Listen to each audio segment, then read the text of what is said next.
حضرت ابو ہریرہ رضی اللہ تعالیٰ عنہ نے حدیث بیان کی۔ انہوں نے نبی صلی اللہ علیہ وسلم کو فرماتے ہوئے سنا، بنو اسرائیل میں ایک پھل بہری والا، گنجا اور اندھا 3 آدمی تھے۔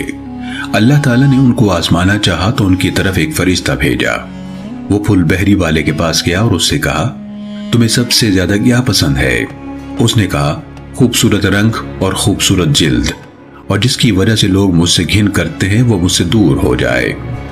اس پر فرشتے نے اس پر ہاتھ پھیرا تو اس کی بیماری دور ہو گئی اور اسے خوبصورت رنگ اور خوبصورت جلد عطا کر دی گئی۔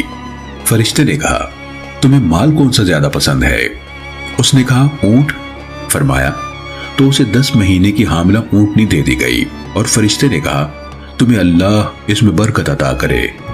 کہا پھر وہ گنجے کے پاس گیا اور اس سے کہا، تمہیں سب سے زیادہ کیا چیز پسند ہے؟ اس نے کہا، خوبصورت بال اور یہ بیماری مجھ سے دور ہو جائے جس کی بنا پر لوگ مجھ سے نفرت کرتے ہیں۔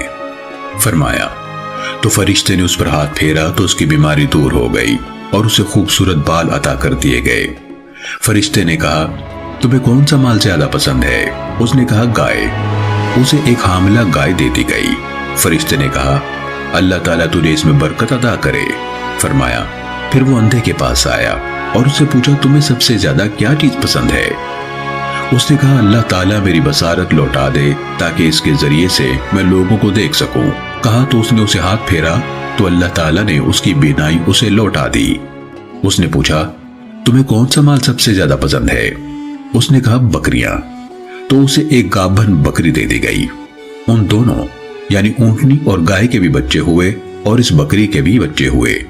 فرمایا اس پھول بہری والے کی اونٹوں سے بھری ایک وادی ہو گئی، اس گنجے کی گایوں سے بھری ایک وادی ہو گئی، اور اس اندھے کی بکریوں سے بھری ایک وادی ہو گئی۔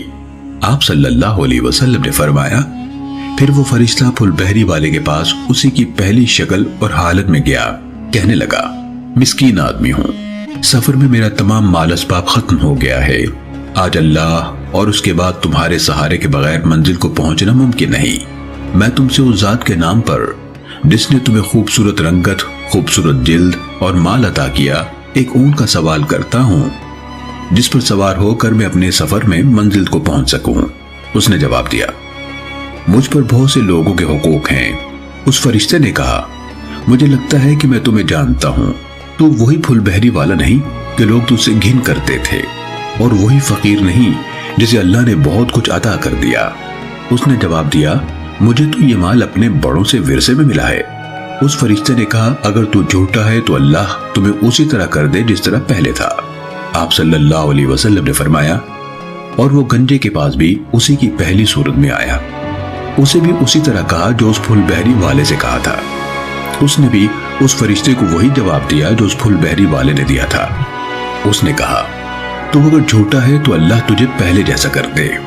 فرمایا اور وہ اندھے کے پاس اسی کی سابقہ شکل اور حالت میں آیا اور کہا، مسکین آدمی ہوں، مسافر ہوں، میرے سفر میں میرا سب مال و اسباب ختم ہو گیا ہے، اب اللہ کی اور اس کے بعد تمہاری مدد کے بغیر منزل کو پہنچنا ممکن نہیں۔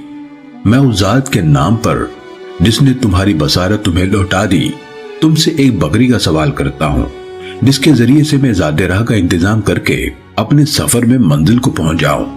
اس نے جواب دیا، میں اندھا تھا، اللہ نے میری بصارت مجھے لوٹا دی، تو جتنا چاہے لے جا اور جتنا دل چاہے چھوڑ جا، اللہ کی قسم، اللہ کے نام پر تو جو بھی لے جائے میں اس پر تمہیں کوئی زحمت تک نہیں دوں گا۔ اس فرشتے نے کہا، اپنا مال سنبھال لے، تم سب کا امتحان لیا گیا تھا، تمہیں اللہ کی رضا سے نوازا گیا اور تمہارے 2 ساتھیوں پر غضب نازل کیا گیا۔ صحیح مسلم حدیث نمبر 7431۔